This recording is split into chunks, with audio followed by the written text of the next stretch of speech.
दिल्ली की लड़कियों को पूरे हिंदुस्तान में लोग उनके एटीट्यूड और फैशन के लिए जानते हैं, तो भला हंसिका उन लड़कियों से अलग कैसे हो सकती थी?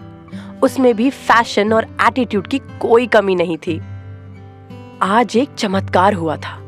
आज सूरज के उगने से पहले ही हंसिका सोकर उठ गई थी, तैयार भी होने लगी थी। उसे देखकर ऐसा लग रहा था जैसे वो रात भर सोई ना हो। वो करीब 5 मिनट तक आईने में खुद को निहारती रही। तभी हर बार की तरह उसकी माँ कामनी ने उसे ताना मारते हुए कहा, ऐसे घंटों आईने देखने से कोई खूबसूरत नहीं हो जाता, जैसी है वैसे ही रहेगी।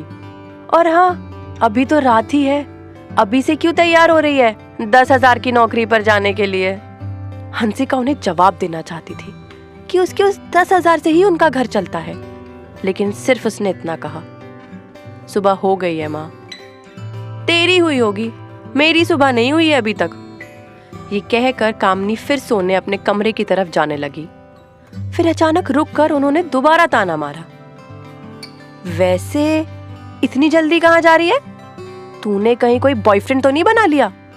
देख, अभी तू शादी के बारे में सोचना भी मत, और अगर शादी करे भी ना तो किसी अमीर लड़के से करना, जिससे हमारा स्टेटस भी थोड़ा अच्छा हो जाए। हंसिका मन ही मन में हंस पड़ी। शादी? उसे तो ये सपना देखना भी अलाउड नहीं था। फिर भी वो हर बार चोरी छुपे उस अनजाने अनदेखे शख्स के ख्वाबों में खो जाती, जिसके साथ कभी वो पेरिस की गलियों में घूम रही होती, तो कभी आईफिल टावर के सामने खड़े होकर सेल्फी लेकर फेसबुक और इंस्टाग्राम पर धूम मचा रही होती। मेट्रो से उतरकर वो अक्सर ही गाना गुनगुना उठती थी, मेरे ख्वाबों में जो आए। मगर वो जानती थी कि ये सपने पूरे होने की गुंजाइश लगभग ना के बराबर ही थी। हंसिका को अपनी ही धुन में खोया देख कामनी जोर से बोली, आज सुबह सुबह तेरे मुंह में दही जम गया है क्या? जवाब क्यों नहीं दे रही है? हंसिका गुस्से से बोली, क्या जवाब दूं आपकी इस बकवास का? आपकी इन बातों की वजह से पापा हमें अकेला छोड़ के चले गए।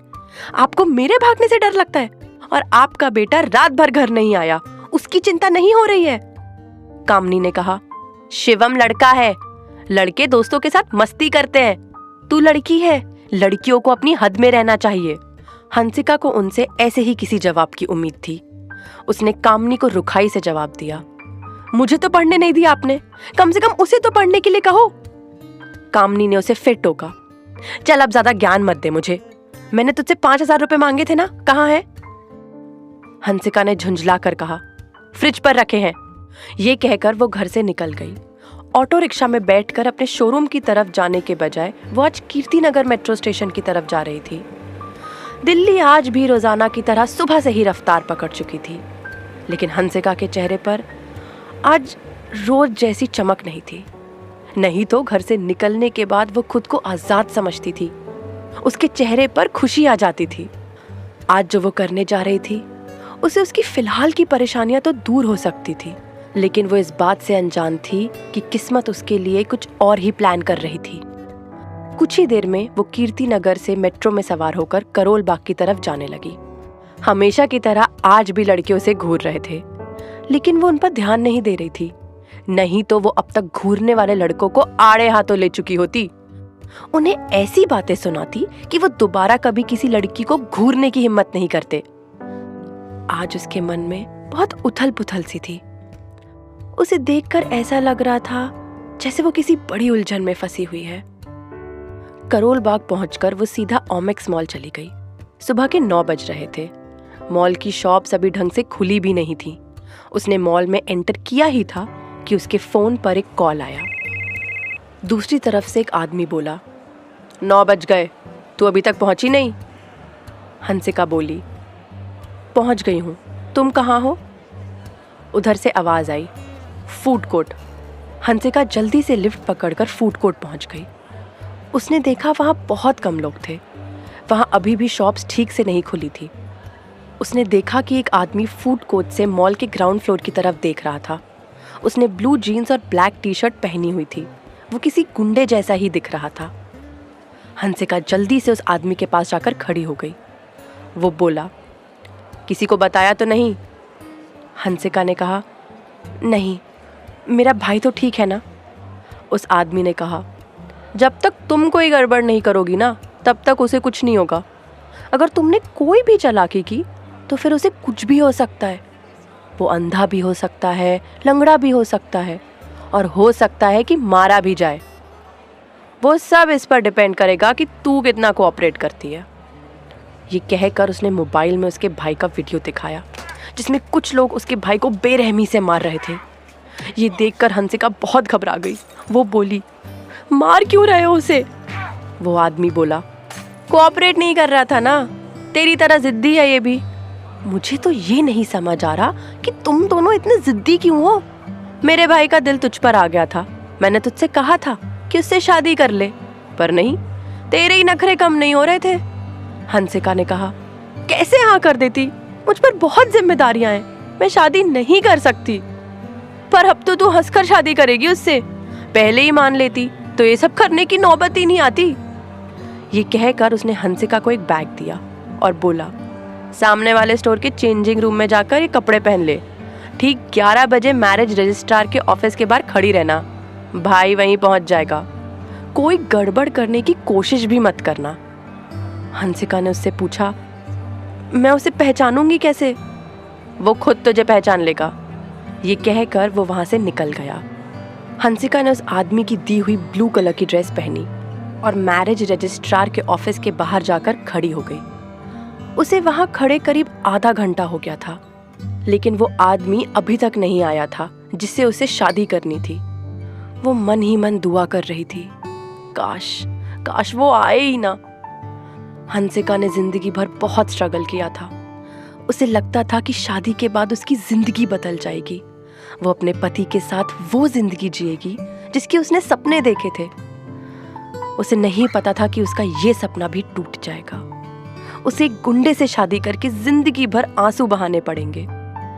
वो बोली, मेरे साथ ही ये सब क्यों हो रहा है? हंसिका एक तेज तर्रार लड़की थी। अगर उसके भाई की जिंदगी का सवाल नहीं होता तो वो उस गुंडे को अच्छा सबक सिखाती।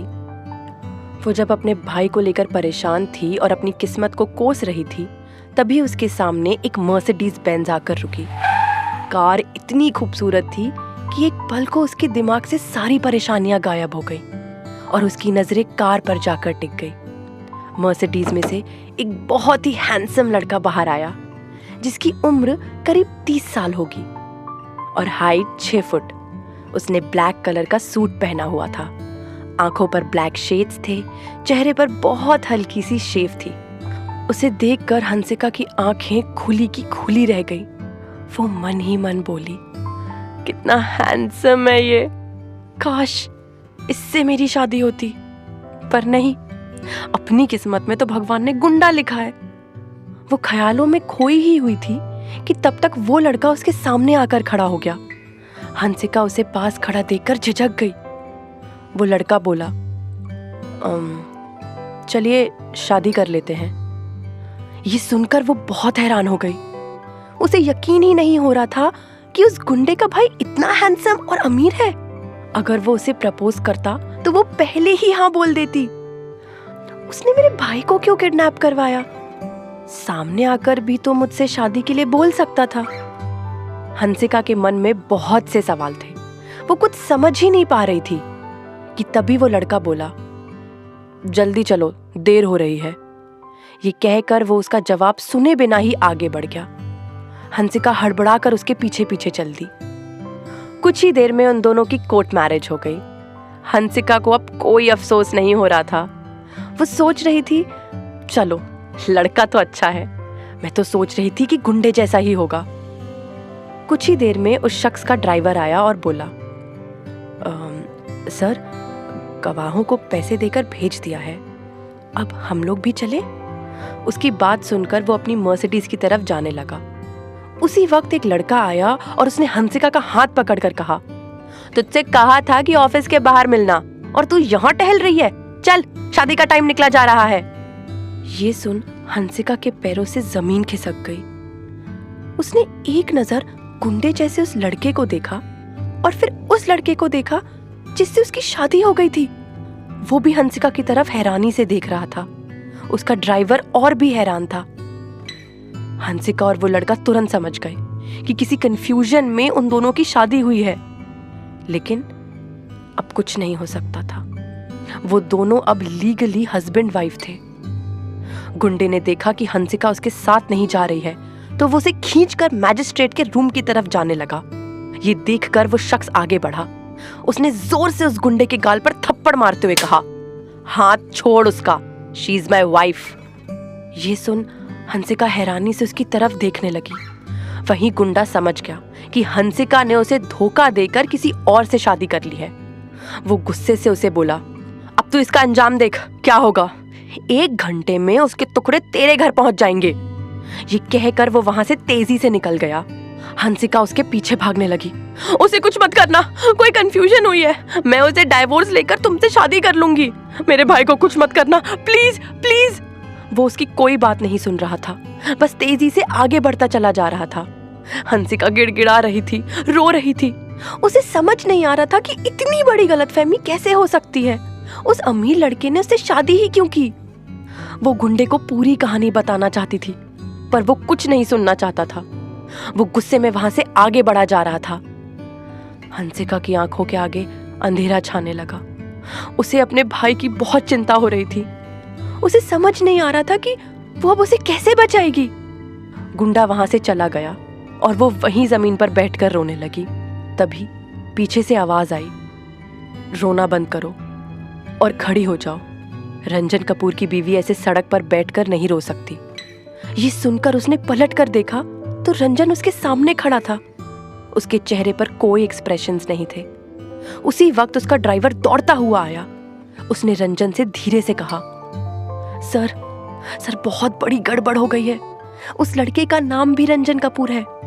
आपके नाम की वजह से मैजिस्ट्रेट ने भी पेपर चेक नहीं किए, और फिर वो ये भी तो नहीं सोच सकते थे कि आप जिस लड़की से शादी कर रहे हैं उसे जानते नहीं होंगे। बहुत बड़ी गड़बड़ हो गई है सर, अब क्या करेंगे। रंजन ने कहा, कुछ नहीं, अब यही मेरी बीवी है। ये सुनकर ड्राइवर और हंसिका दोनों उसे हैरानी से देखने लगे। हंसिका की आंखों से आंसू बह रहे थे। वो जल्दी से खड़ी हुई और सुबकते हुए बोली, नहीं, ये नहीं हो सकता।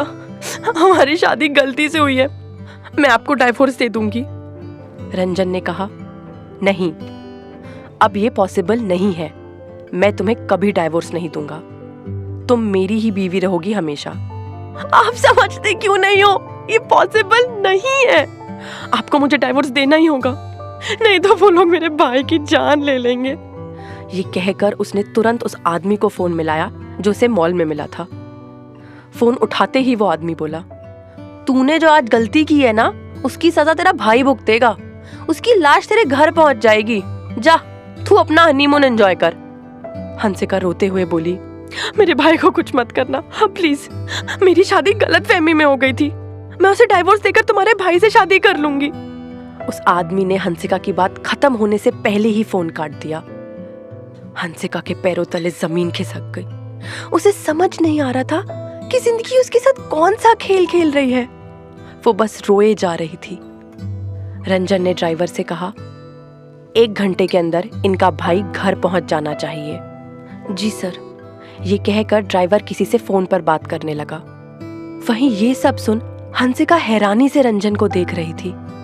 उसे यकीन नहीं हो रहा था कि वो उसके भाई को बचाने के लिए कह रहा है। क्या रंजन सच में हंसिका के भाई को बचा लेगा, या वो भी उसके साथ कोई गेम खेल रहा है? जानने के लिए सुनते रहिए Insta marriage, only on pocket FM।